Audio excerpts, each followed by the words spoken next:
법은 처음 여러분들 공부하실 때 이거 다 읽어버리면 이제 복잡해집니다.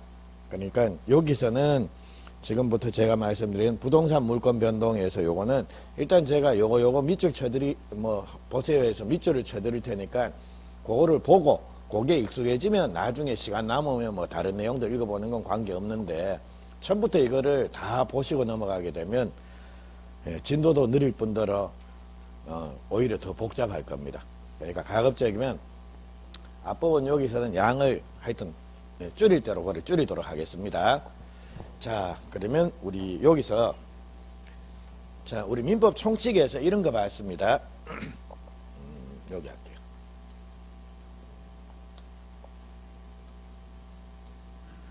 자, 이게 물권법이고 이게 채권법이고 그리고 요게 민법 총칙에서는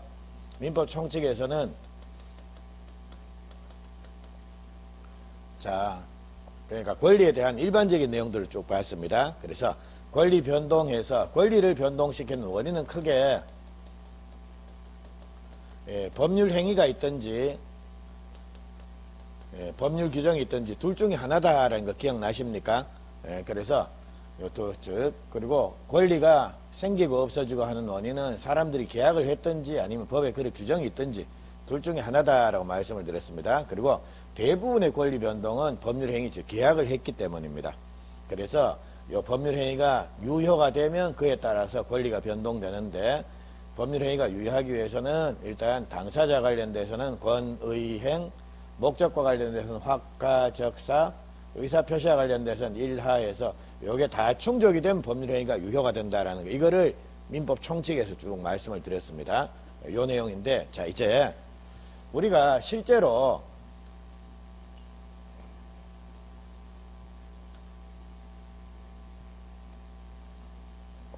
자, 물권법은 이게 물권법 아닙니까? 이까지가 이게 싹 다가 물권법 아닙니까? 그러니까 즉 물권법 여기에는 보니까 지금 186조에서 법률행위에 의한 부동산 물권 변동은 법률행위 즉 계약만 있으면 되는 게 아니라 뭐까지 해야 되느냐라고 묘보니까 부동산에 관한 법률행위 즉 계약을 통한 잘 안 보이네요.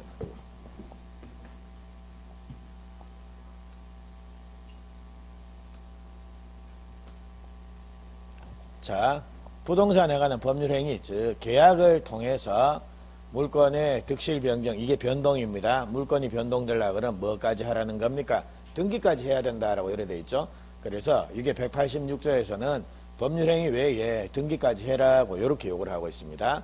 그리고 이번에는 자 187조를 보니까 등기를 요하지 아니하는 부동산 물권의 취득해서 요래 나옵니다. 그래서 요거를 요래 만드십시오.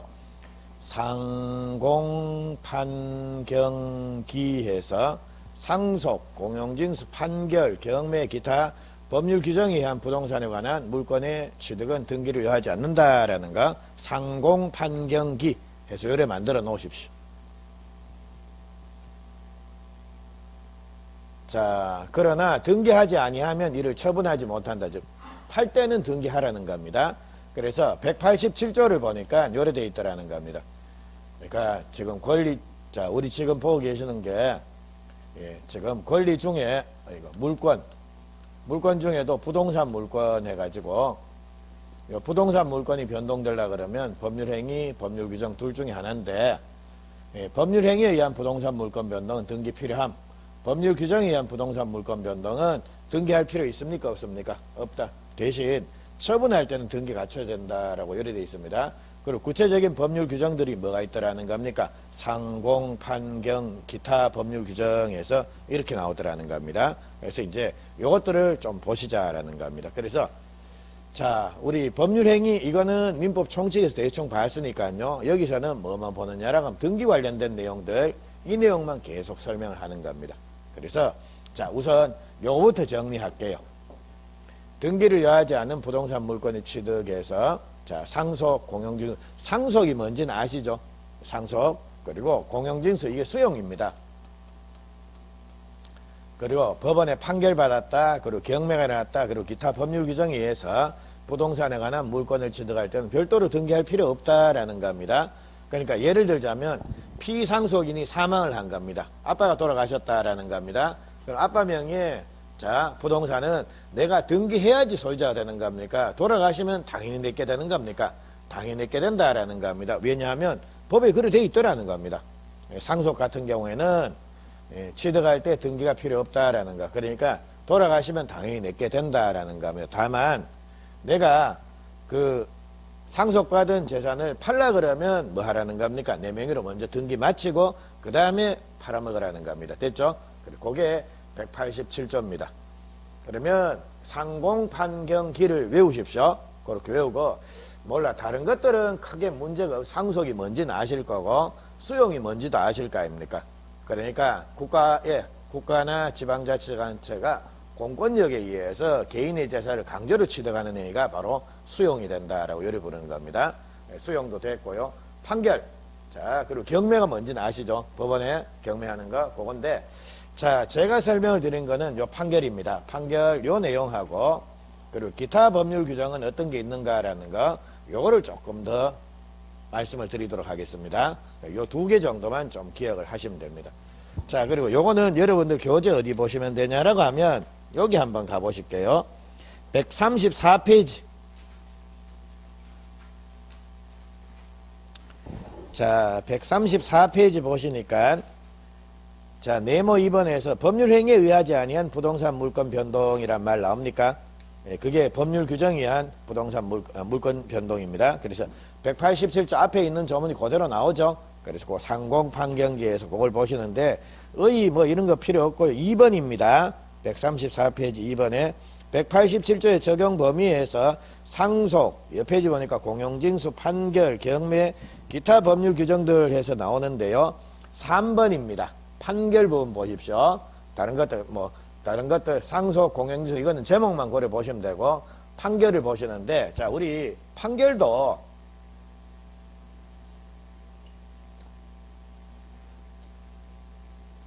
자, 민사소송법에 보시게 되면 이 판결도 그 판결의 내용에 따라서 이렇게 셋으로 나눕니다. 이행 판결이라고 하는 게 있고요. 확인 판결이라는 게 있고 형성 판결에서 이렇게 세 종류의 판결로 나눠진다라는 겁니다. 그리고 대부분의 판결은 이행 판결이 대부분입니다. 뭐 이게 한 90% 이상 정도 된다라고 보시면 됩니다. 그러니까 돈 빌려주는데 돈 안 갚더라. 그러면 뭡니까? 언제까지 빌려준 돈, 대금을 혹은 빌려준 돈을 지급하라. 혹은 이전 등기 절차를 이행하라. 이런 식으로 약속해놓고 그거 안 지키는 경우 있지 않습니까? 그러면 이제 법원에서는 그러니까 요렇게 무슨 절차 이행해줘라. 혹은 대금 지급해줘라. 혹은 빌린 돈 갚아라. 이런 식으로 대부분 판결이 나오는데 그게 대부분 이행 판결입니다. 그리고 확인 판결이라고 하는 거는 왜 우리 드라마 같은 거 있지 않습니까? 연속극이라고 그러죠. 그러니까 늘상 나오고. 그러니까 주로 주제는 불륜. 그거 아닙니까? 그런데 막 사람들 욕하면서 그것도 꾸역꾸역 다 챙겨보지 않습니까? 그러니까 불륜 주로 주제가 그건데, 자, 거기 보면 왜 애가 낳는데 얘가 하여튼 남편 애가 아니고 그런 경우 있지 않습니까? 그래서 아빠가 이제 애를 상대로 해서 니 내 아닌 것 같다 해서 친자관계 부존재 확인 확인 소송한다니 그런 표현들 들어보셨습니까? 그겁니다. 그러니까 확인 소송은 그냥 무슨 확인이란 말이 항상 들어갑니다. 그래서 요거는 예를 들자면 제가 채무자고 여러분이 채권자다라는 겁니다. 근데 제가 분명히 돈 다 갚았습니다. 근데 여러분이 뭡니까? 나 받은 적 없는데 해가지고 오리발을 자꾸 내밀더라는 겁니다. 그래서 잘못하면 제가 또 두 번 또 돈을 갚아야 되는 이런 경우가 생기지 않습니까? 제가 소송을 하는 게 열받아서. 그러니까 채무 부존재 확인 소송 해가지고 나는 저 사람한테 채무가 없습니다라는 이거 법원에서 확인 좀 해주세요라고 소송을 제기하는 겁니다. 그래서 제가 돈 보낸 계좌 계좌 번호 같은 거 이런 것들 돈 보낸 통장 내역 같은 거 이런 걸 쭉 제출하게 되면 법원에서 뭡니까? 그래 채무가 존재하지 않네. 돈 갚았네 해서 그래 판결이 나오는 겁니다. 그게 채무 부존재 확인 소송을 하게 되면 법원에서는 채무 부존재 확인 판결을 하게 되는 겁니다. 그래서 그게 확인 소송 이거는 몇 프로 안 되면 불과 5%도 안 될 겁니다. 그리고 그 외에 이제 형성 판결이라고 하는 게 있는데 형성은 말 그대로 법원에서 내용을 만들어 나가는 겁니다. 그래서 이건 주로 가족법에서 이런 것들이 많습니다. 뭐 누구하고 누구는 이혼해라. 뭐 이런 것들입니다. 그리고 누구하고 누구는 뭐 파양한다. 그러니까 뭐 입양한 거를 깬다. 뭐 이런 거 가족법에 많이 나오는데 요 형성 판결에 해당되는 게 우리 시험 범위에 들어가는 형성 판결이 딱 하나가 있습니다. 그게 뭐냐라고 하면 우리 다음 주에 보시게 될 공유물 분할 판결입니다. 자, 그러면 우리 공유물 분할 판결은 원래 공유물은 공유자끼리 협의해가지고 분할하는 게 원칙입니다. 우리 요래 분할하자 아니면 분할하지 말자 해서 이렇게 협의하는데 협의가 안 되면 결국은 뭡니까? 법원에 재판상 분할 청구를 해야 되는 겁니다. 판사님 이거 좀 나 분할하고 싶으니까 분할 좀 해주세요. 그래서 이렇게 분할 청구를 하게 되는 겁니다. 그러면 판사는 뭡니까? 그래. 요 공유물을 요래 분할해라 요래 분할해라 해서 이렇게 판결을 내린다라는 겁니다. 이게 바로 대표적인 형성 판결에 해당이 되는 겁니다. 자, 그러면 여기 우리 187조에서 말하는 판결 이거는 자, 이행 판결, 확인 판결, 형성 판결 아니면 모든 종류의 판결 뭘 말하느냐라는 겁니다. 그래서 등기 필요 없이 소유권 변동이 일어납니다. 물권 변동이 일어납니다. 라고 할 때 말하는 판결 요거는 형성 판결 요거만 말하는 겁니다. 즉 이행 판결이니 확인 판결이니 이런 것들은 판결 받았고 그 판결만 가지고 등기 다 해야 됩니다. 그래야지만 물권 변동이 일어나는데요. 형성 판결 그리고 우리 시험 범위에 들어간 형성 판결은 딱 하나밖에 없다 그랬지 않습니까? 뭡니까? 공유물 분할 판결. 이거면 등기가 필요 없고 딴 판결은 받으면 전부 다 뭡니까? 다 등기해야 됩니다. 되겠죠? 자, 그래서 135페이지 한번 보십시오. 자, 판결에서 이행, 확인, 형성 판결 중에 187조에서 등기를 요하지 않은 판결은 땡땡 판결만을 말한다라고 되어 있죠? 땡땡. 예, 그래서 따라서 확인 판결이나 이행 판결은 187조에 제외된다. 즉, 이거는 등기 다 해야 된다라는 겁니다. 그리고 등기를 요하지 않는 형성 판결은 뭐 사행위 취소 판결, 공유물 분할 판결, 상속재산 분할 판결 등등등등 많은데 우리 시험 범위에 들어간 거 딱 하나만 기억하자라는 겁니다. 뭡니까? 공유물 분할 판결입니다. 그래서 요거만 등기 없이 법원에 판결이 나면 분할된 각 부분에 대해서 소유권 당연히 취득하고요. 딴 것들은 다 등기를 해야 됩니다. 그래야 물권 변동이 일어난다라는 겁니다. 자, 그리고 요거는 몰라. 전 항상 이거 할 때 그런 생각이 들더라고요. 왜 우리 과자 중에 감자칩 있지 않습니까? 뭐 포테이토칩, 뭐 수미 감자칩 많지 않습니까? 근데 혹시 감자칩 보면 대부분 다 빵빵하지 않습니까? 그래, 야, 이거 뭐 양 많겠구나 싶어서 딱 뜯으면 뭡니까? 몇 개 안 나오지 않습니까? 누가 그러대요? 자, 질소 한 봉다리를 사면 감자칩 몇 개 서비스로 주더라 그러면서 극하대요. 감자칩 사면 질소가 들어있는 게 아니라 질소를 한 봉다리 사면 감자칩이 몇 개 들어있더라고 뭐 극하던데 이게 딱 그 생각입니다. 자, 판결 받으면 등기할 필요가 없어요 해가지고 그럼 무슨 판결 하니까 그게 딱 하나 미대 해가지고 요 공유물 분할 판결 이것만 등기 필요하고 딴 것들은 뭡니까? 다 등기를 해야 됩니다. 자, 그까지입니다. 요렇게 해놓고 자, 그리고 기타 법률 규정 요걸 보시는데 그러면 참고 삼아 요거 한번 보죠. 상속의 경우에는 등기 없이 물권 변동이 일어난다 그랬지 않습니까? 그럼 구체적으로 상속의 경우에는 어느 시점에 소유권 변동이 일어나느냐라는 겁니다. 상속의 경우에는 피상속인이 사망을 하면 그 시점입니다. 그때 등기 없이 소유권 변동이 일어납니다. 그리고 수용의 경우에는 수용 개시일을 기준으로 해서 수용일입니다. 그날을 기준으로 해서 등기 없이 소유권 변동이 일어납니다. 그리고 판결의 경우에는 공유물 분할 판결의 경우에는 언제 그러면 등기 없이 소유권 변동이 일어나는 즉 물권 변동이 일어나느냐라고 하면 판결이 확정된 때 판결 확정 시 그리고 경매의 경우에는 자 매각 대금을 완납한 때입니다. 내가 대금 다 내면 그때 소유권 변동이 일어납니다. 그것들인데 이것들은 따로 뭐 밑줄 치고 하지 말고요. 이거는 나중에 문제 하나씩 보면서 문제 풀면서 그렇게 조금씩 추가를 하십시오. 그래서 우리는 지금 필요한 게 상공판경기 그래서 그걸 외우고 그리고 판결은 이것만을 말한다라는 거 딱 한 개 그걸 좀 외우자라는 겁니다. 그리고 이제 기타 법률 규정들에서 이걸 좀 볼 텐데 자, 요것도 제가 한 2개 정도만 지금 말씀을 드릴게요. 요것도 한꺼번에 많이 외울 생각하지 말고, 첫째,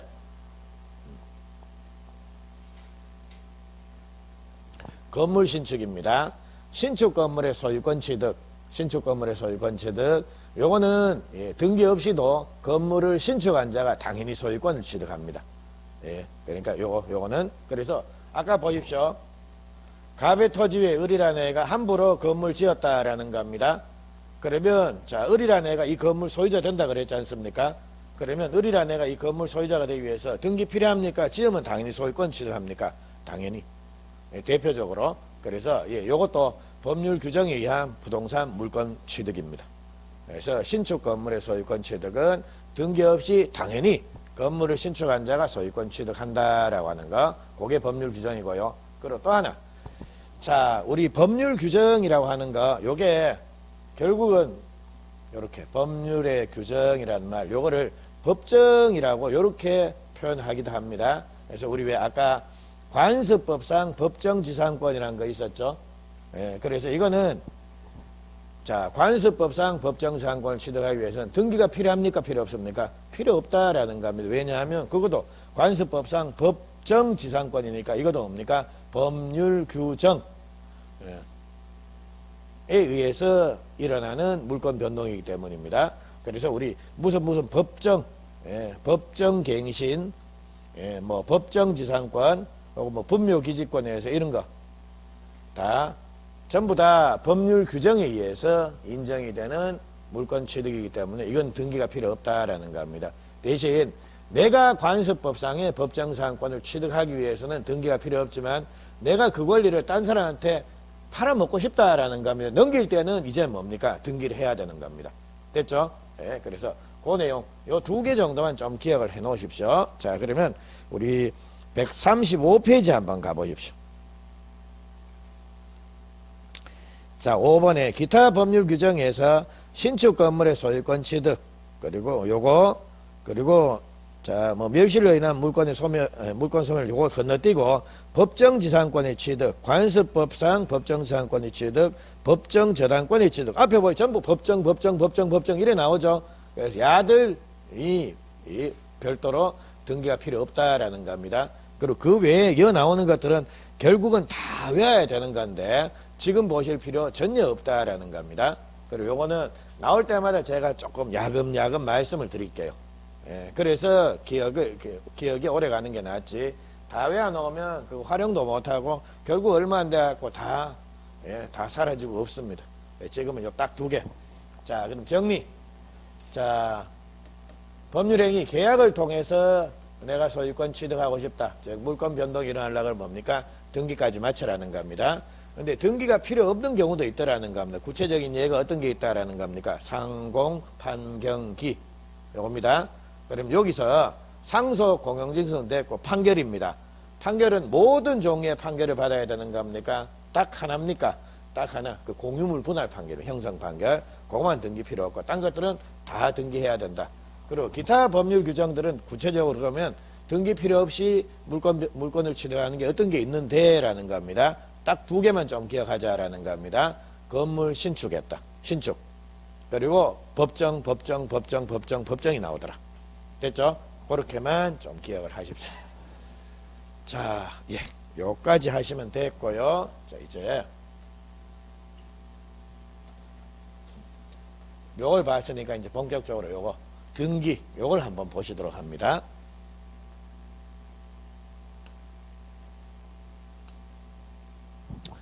자, 이제 부동산 등기에 관련된 내용인데, 자, 우리 공시법 시간에 다음 주부터는 이제 부동산 등기법에서 등기를 배울 겁니다. 그래서 우리 지금 교재에 나오는 내용도 부동산 등기법에 나온 내용하고 중복된 내용이 정말 많습니다. 그러니까 구태여 여기서 괜히 뭐 시간 낭비할 필요 없다라는 겁니다. 그러면 민법에서는 등기와 관련돼서 어떤 내용이 나오느냐라고 하면, 자, 구체적인 사건에서 즉 등기법 조문이 나오는 게 아니라 구체적인 사건에서 분쟁이 생긴 겁니다. 그래서 과연 이거 될까? 법 조문상 이게 될까 안 될까? 그렇게 문제가 된 사안들이 있다라는 겁니다. 그러니까 판례가 뒷받침이 되는 사항들만 전부 다 민법에서는 그나마 나오지, 부동산 등기법에 관련된 내용들이 민법에 나오진 않는다라는 겁니다. 그래서 제가 이 설명, 이거 아무 소리 없이 이렇게 써놓은 것들, 이런 것들 전부 이게 사실상 전부 다 판례입니다. 됐죠? 그러니까 이렇게 뒤에 판례 해가지고 대법원에서 이렇게 판단했어요. 뭐 이렇게 써놓은 경우도 있는데요. 이거 없이 그냥 뭐 이 일에 나오는 것들 전부 다 판례입니다. 무조건. 예, 그래서 요 부동산 등기는 판례 위주로 해서 이렇게 조금만 정리를 하시도록 합니다. 자, 그럼 제일 먼저 우리 교재 앞으로 오셔서 자, 128페이지에 이제 메모 1번 법률행위에 의한 부동산 물권 변동에서 요래 나오는데 옆 페이지 갑니다. 129페이지 가보시게 되면 자, 이 부동산 물권 변동을 위한 등기의 요건에서 요래 나오죠. 그리고 양괄로 1번 보니까 등기의 형식적 유효 요건에서 요래 나오는데 그 동그라미 1번 자, 그거만 하나 보시면 되는데 요겁니다. 자, 요거는 자, 등기는 물권의 효력 발생 요건이지 효력 존속 요건 아니다라는 겁니다. 이 말은 무슨 말이냐라고 하면 보십시오. 자, 제가 아파트에 대한 분양 계약을 체결해서 그 아파트에 대한 소유권을 취득하기 위해서는 분양 계약만 체결하면 되는 겁니까? 분양 계약 체결하고 등기까지 해야 되는 겁니까? 등기까지. 그래서 이게 바로 이 말입니다. 즉 물권의 효력이 생기기 위해서 즉 내가 소유자가 되기 위해서는 자, 반드시 뭘 해야 된다라는 겁니까? 등기를 해야 된다라는 겁니다. 됐죠? 그래야지만 물권의 효력이 발생을 한다. 물권 변동 효력이 발생을 한다라는 겁니다. 근데 자, 등기가 물권의 효력 존속 요건 아니다라는 겁니다. 요거는 무슨 말이냐라고 하면 자, 요겁니다. 자, 내가 요 집에 대한 소유권을 취득하기 위해서는 반드시 뭘 해야 된다라는 겁니까? 등기를 해야 된다라는 겁니다. 그래서 제가 등기를 해놨습니다. 등기하자마자 제가 등기한 등기소가 북한의 미사일 공격에 의해서 다 박살이 나버렸다라는 겁니다. 거기 있는 등기 기록들 다 날아간 겁니다. 그래서 자, 이 세상에서는 제가 이 부동산 소유자다라는 거 자, 인정할 만한 그런 등기 관련 서류들이 없다라는 겁니다. 그럼 폭격맞는 순간 저는 소유권 잃어버리는 겁니까? 제가 땅을 하나 샀는데 자, 등기하자마자 미사일 날아갖고 등기소가 박살이 나버렸습니다. 그럼 저는 그 땅에 대한 소유권을 잃어버리는 겁니까?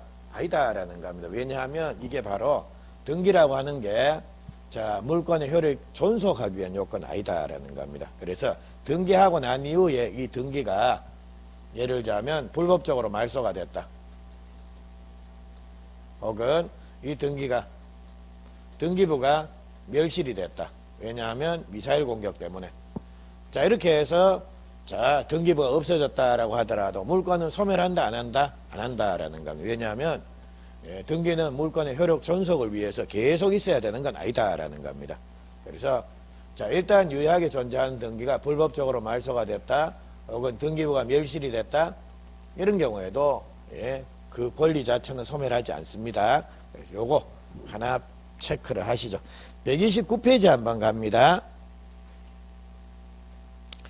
자, 거기 위에 동그라미 1번 보시죠. 등기의 멸실 또는 불법 말소에서 등기는 물권 변동의 효력 발생 요건이고 존속 요건 아니다라는 겁니다. 따라서 일단 유효하게 존재하던 등기가 멸실이 된다든지 혹은 불법적으로 말소가 되더라도 자, 그 등기가 표상하든 즉 나타내든 물권은 소멸한다 안 한다? 안 한다라는 겁니다. 됐죠? 똑같이.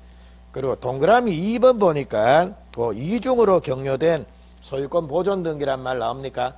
자, 우리 격려라는 말이 나오는데 격려. 그래서 이게 일본식 표현인데요. 지금은 이 표현이 좀 바뀌었습니다. 지금은 등기가 맞춰졌다라는 표현을 합니다. 혹은 등기가 이루어졌다라는 표현을 쓰는데 과거에는 등기가 격려됐다라는 표현을 많이 씁니다. 근데 아마 여러분들 나중에 문제 풀다가 보면 이렇게 격려라는 말을 이따금씩 볼 겁니다. 그러니까 등기가 이루어졌다, 맞춰졌다 이런 의미입니다. 자, 근데 자, 우리 하나의 부동산에 대해서는 등기 용지도 원래 하나만 있어야 되는 겁니다. 그래서 자, 예를 들자면 자, 어떤 부동산에 대해서 등기 용지가 이렇게 두 개가 되는 경우가 있습니다. 보존 등기가 이렇게 보존 등기가 되고 그 부동산에 다시 또 보존 등기가 따로 이렇게 되는 경우가 있다라는 겁니다. 그래서 이거를 이중 보존 등기라고 요래 부르는데요.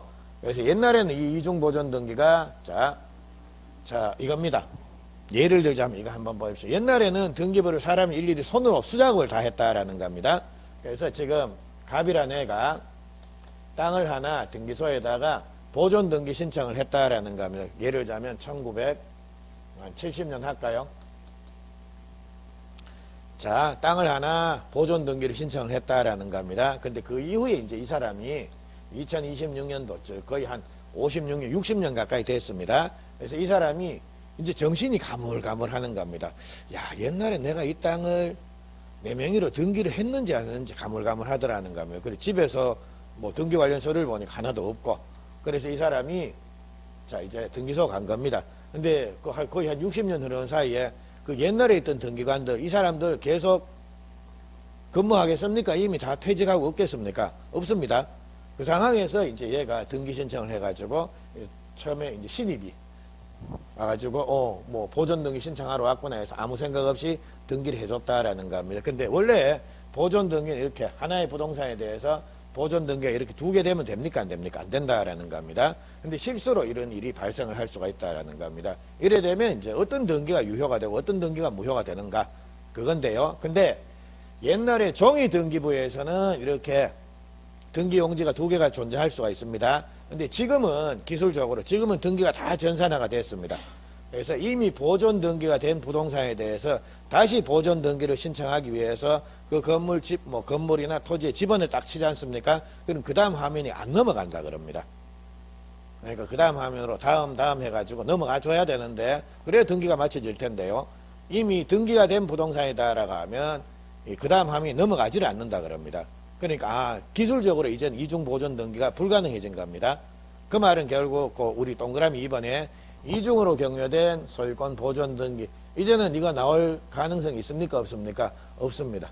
룰루랄라 되는 겁니다. 예, 그래서 2번 앞에다가는 X.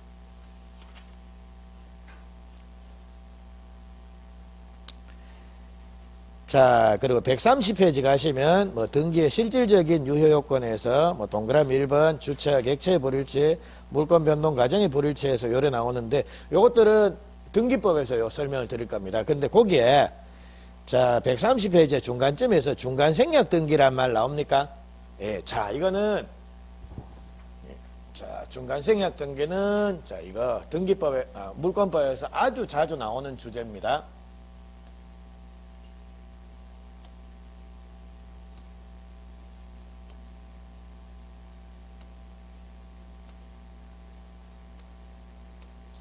자, 그러면 중간 생략 등기는 이렇게 한번 정리를 하고, 예, 요거 우리 교재 한번 보실게요. 중간 생략 등기는 말 그대로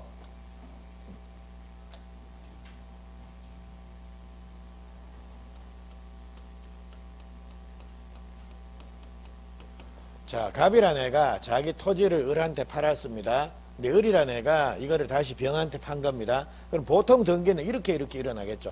자, 얘가 소유권 이전 등기 받고 다시 소유권 이전 등기 받고 이렇게 등기 2건이 일어나야 되는데, 자, 소위 말해 중간에 있는 애 야 빼고 등기가 최초자로부터 최종자로 바로 이렇게 등기가 일어나는 경우가 있다라는 겁니다. 그래서 등기의 중간을 생략하고 등기가 이루어졌다라고 해서 요거를 중간 생략 등기다라고 요래 부릅니다.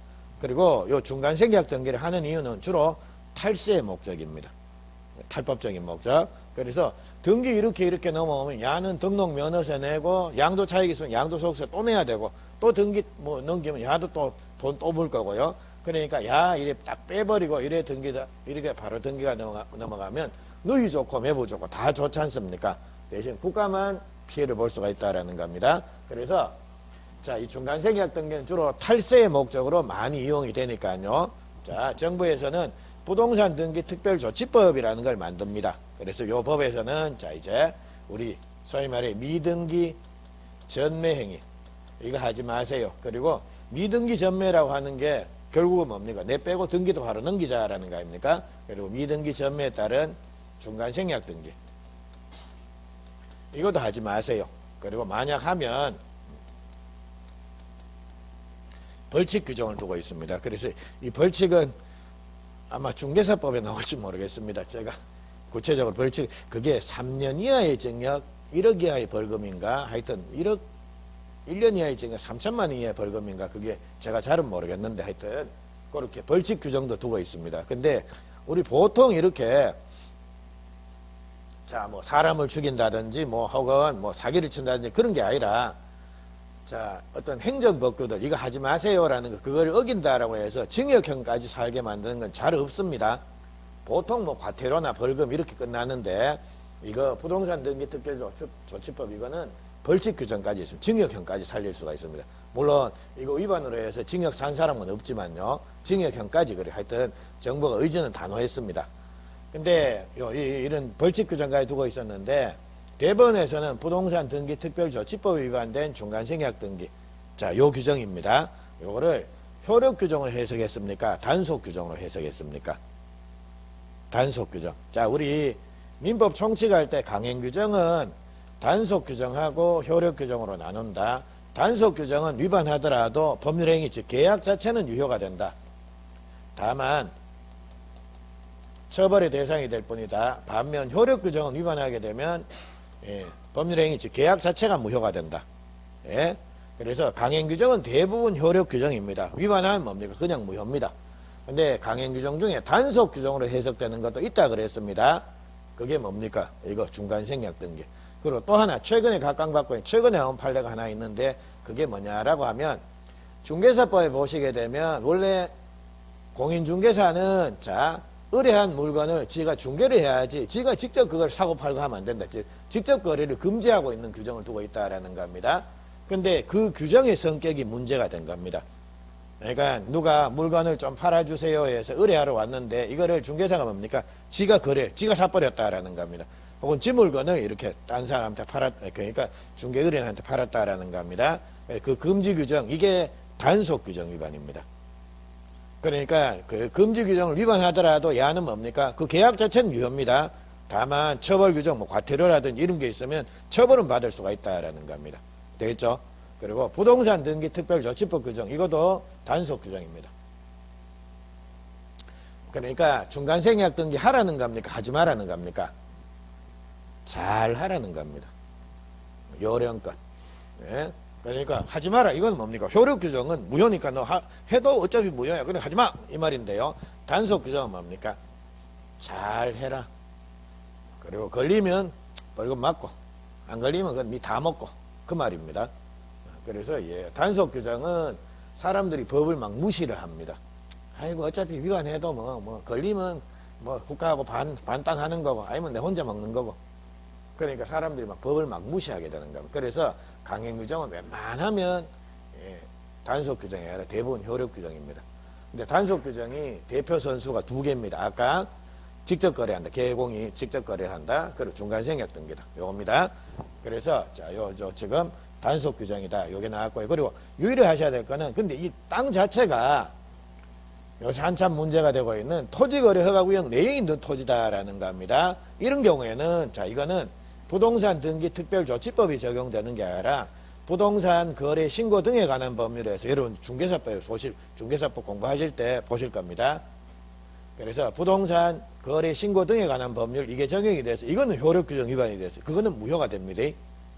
됐죠? 자, 중간생약 등기가 항상 유효가 되는 건 아닙니다. 이 땅이 지금 어디 있느냐? 토지거래 허가구역 내에 있으면 이거는 부동산 거래 신고 등에 관한 법률이 적용이 돼서 이거는 무효가 돼버리는 겁니다. 근데 토지거래 허가구역이 아니다라고 하면 이거는 부동산 거래 신고 등에 관한 법률 이게 아니라 무슨 법이 적용이 되는 겁니까? 특별조치법 이게 적용이 됩니다.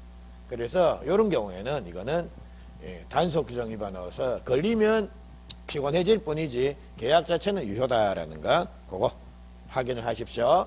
요거 정리했으면 됐고요. 자 이제 그러면 결국은 중간생약 등기는 이런 특별한 경우가 아니다라고 하면 허용이 된다라는 거 아닙니까? 예? 그래서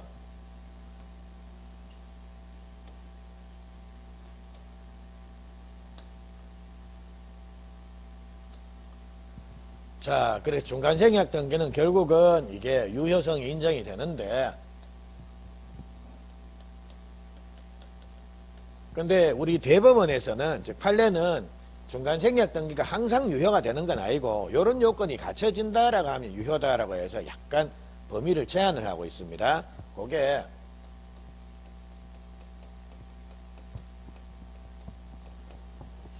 자, 삼자간 합의, 즉 전원이 합의를 하면 중간생략 등기 그거 허용해 줄게 라는 겁니다. 즉 자, 갑을병 순차로 매매가 일어났다라는 겁니다. 그리고 현재 등기는 여기 있는 상태입니다. 자, 이런 상태에서 원래 등기는 이렇게 순차적으로 두 건의 등기가 일어나야 되는데, 자, 을을 빼버리고 여기에서 바로 이렇게 직통으로 병한테로 등기가 넘어가는 거, 요거를 중간생략 등기다라고 요리 부른다라는 겁니다. 근데 요 중간생략 등기에 대해서 우리 대법원은 뭡니까? 허용이 된다, 유효하다라는 겁니다. 대신 막 하면 되는 게 아니라 뭡니까? 전원이 합의해라. 갑을병이 합의를 하면 이 중간생략 등기 허용해 줄게라는 겁니다. 자, 그럼 우리가 경우의 수를 나눠보자라는 겁니다. 자, 전원이 합의했다, 혹은 합의 없다, 이겁니다. 그러면 전원이 합의를 하게 되면 이제 원래는 갑한테 등기 청구할 수 있는 자는 누굽니까? 을이 가가지고 뭐 해야 되는 겁니까? 야, 내 매매계약 했으니까 대금 줄 테니까 등기 내놔, 이래야 되겠죠? 그리고 병은 누구한테 가는 겁니까? 을한테 가가지고 내가 니하고 매매계약 해가지고 이 땅 사기로 했으니까 니 내한테 등기 넘겨라, 돈 줄 테니까 이래 나와야 될 거 아닙니까? 근데 병이란 애가 갑한테 직접 가가지고 뭡니까? 자, 당신 땅 내한테 직접 이전 등기 해주세요가 가능하다라는 겁니다. 그게 되려 그러면 뭐가 필요하다라는 겁니까? 합의하라는 겁니다. 야 빼고 등기하는 거를 허용하도록 합의하라는 겁니다. 자, 그래서 합의가 되면 이처럼 최종 매수인, 즉 병은 최초 매도인 갑한테 가가지고 직접 이전 등기를 청구할 수가 있습니다. 그래서 우리 보십시오. 원래는 등기 청구는 누구한테 행사를 해야 되는 겁니까? 지하고 거래한 사람한테 가야 되는 겁니다. 자, 제가 여러분한테 집을 사가지고, 자, 내 돈 줬으니까 등기해 주세요, 등기 서류 주세요라는 거, 등기 청구권 행사를 길간에 붙잡고, 야, 돈 다 줬으니까 등기 서류 내봐라, 있는 거 다 내봐라, 그거 강도나 하는 짓이지, 맞죠? 그래서 자, 전원이 합의를 하게 되면, 자, 병이라는 얘한테 직접 가가지고 지하고 거래 관계가 없다라고 하더라도 뭡니까? 이전 등기 내한테 바로 해주세요가 가능하다라는 겁니다. 그래서 이렇게 합의가 있으면 직접 등기 청구가 되는 겁니다. 이때 합의를 했습니다. 그럼 이제 병은 갑한테 가서 직접 등기해 올 수가 있다라는 겁니다. 근데 자, 합의가 있으면 요겁니다. 야들 두 명 사이의 법률 관계는 어떻게 되겠느냐라는 겁니다. 그러니까 얘가 직접 가가지고 등기 청구를 해올 수 있으면 을은 더 이상 갑한테 등기 청구를 못하는가, 야는 또 여전히 할 수가 있는가, 이 문제입니다. 그래서 중간생략 등기 합의가 있더라도 최초자 갑하고 중간자 을 사이의 법률 관계는 소멸하는 겁니까? 여전히 존속하는 겁니까? 여전히 남아 있습니다. 네. 그래서 야도 여전히 얘한테 등기 청구할 수 있고, 야도 얘한테 뭡니까? 대금 지급 청구할 수가 있다라는 겁니다. 그리고 우리 아마 계약법 가가지고 보시겠지만 동시행의 항변권이라는 거 혹시 들으신 기억 나십니까? 동시행의 항변권. 자, 돈 다 주기 전에는 내가 등기 서류 줄 필요가 없지 않습니까? 그리고 내가 돈 다 받기 전에는 등기 줄 필요 없다. 그리고 등기 받기 전에 나도 돈 줄 필요 없다. 그게 동시행의 항변권이라고 하는 겁니다. 그래서 이제 요 두 명 사이의 법률 관계가 여전히 존속하니까요, 병이 갑한테 가가지고 이전 등기 해주세요라고 할 때 갑은 야, 내 을한테 돈 덜 받았다, 그러니까 나 동시행 항변권 행사하니까 당분간 너 오지 마라, 이렇게 하는 것도 가능하다라는 겁니다. 근데 만약 중간생략 등기 합의가 있는 경우에 이 법률 관계가 만약 없어진다라고 하면 얘가 여기 와가지고 자, 이전 등기 해주세요라고 할 때 갑은 어이구, 난 돈 아직 덜 받았는데 이 주장을 못하는 겁니다. 근데 이게 두 명 사이, 최초자와 중간자 사이 법률 관계는 여전히 존속하기 때문에요, 갑은 을한테 대해서 가지는 동시행 항변권 행사해서 나는 돈 받기 전까지는 못 넘깁니다라는 게 가능하다라는 겁니다. 됐죠? 여기까지 말씀을 드려놓고, 자,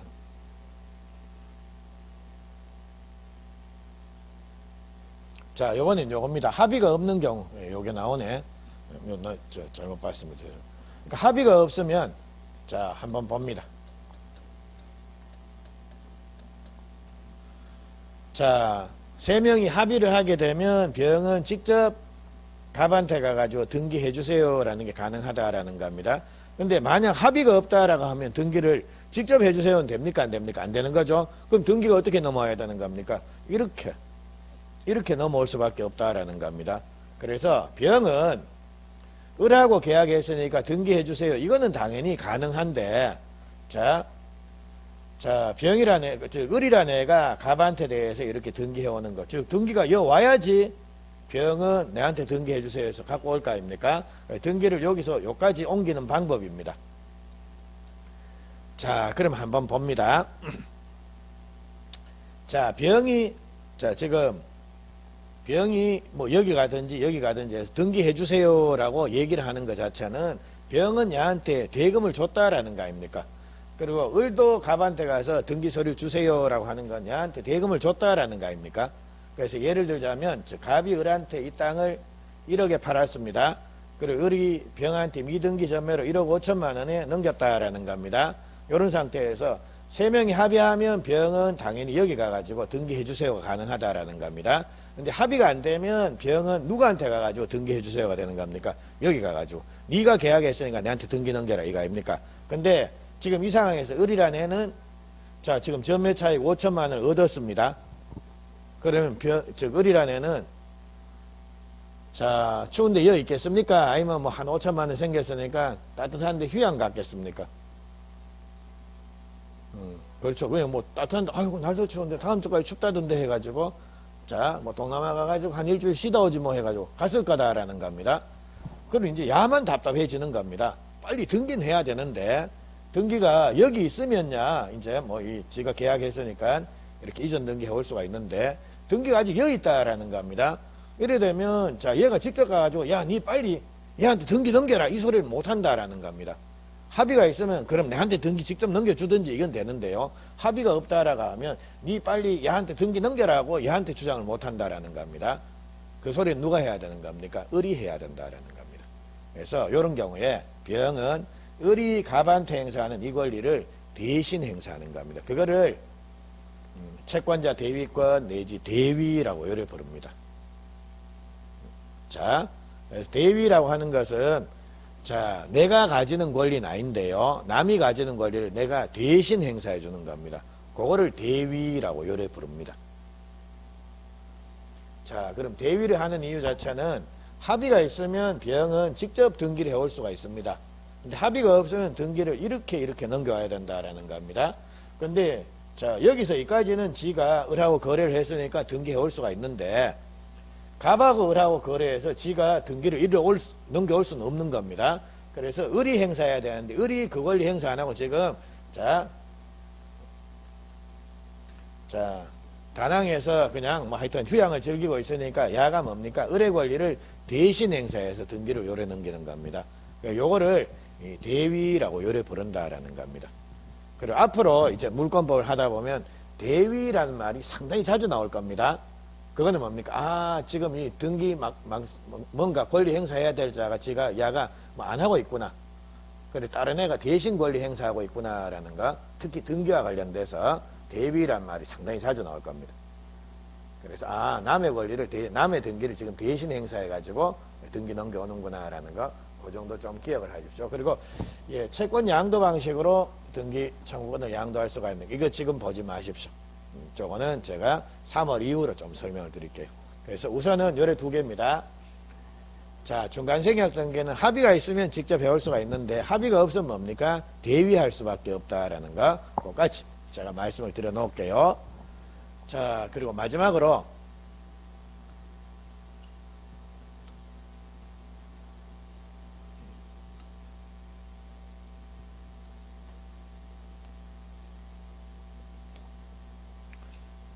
자, 요겁니다. 자, 합의가 없이 이루어져 버린 자, 원래 등기가 갑을 병해서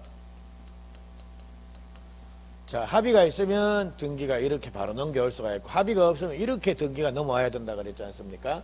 근데 합의가 없음에도 불구하고 어떻게 하다 보니까 중간생략하고 이래 등기가 일어나 버렸다라는 게 이미 이루어져 버렸다라는 겁니다.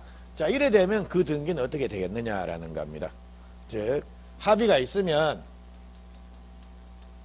병은 직접 이렇게 등기해 올 수가 있고 만약 합의가 없으면 병은 등기를 이렇게 해와야 된다라는 겁니다. 근데 자, 합의가 없음에도 불구하고 하다 보니까 등기가 그냥 바로 이래 넘어와 버렸습니다. 그래 되면 그 등기는 유효냐 무효냐라는 겁니다. 그래서 그 등기는 결국은 등기가 이래 오든지 야가 샀으니까 등기는 최종적으로 어디까지 와야 되는 겁니까? 이래 와야 될 거 아닙니까? 됐죠? 그래서 등기가 결국 뭔가 과정은 조금 미흡하지만 결국 올 대로 왔다라는 겁니다. 그래 되면 요거를 요래 부릅니다. 실체관계에 부합을 한다라는 표현이 나올 겁니다. 실체관계에 부합하는 등기라는 이런 표현이 나오는데 실체관계에 부합한다라는 게 이게 만병통치약입니다.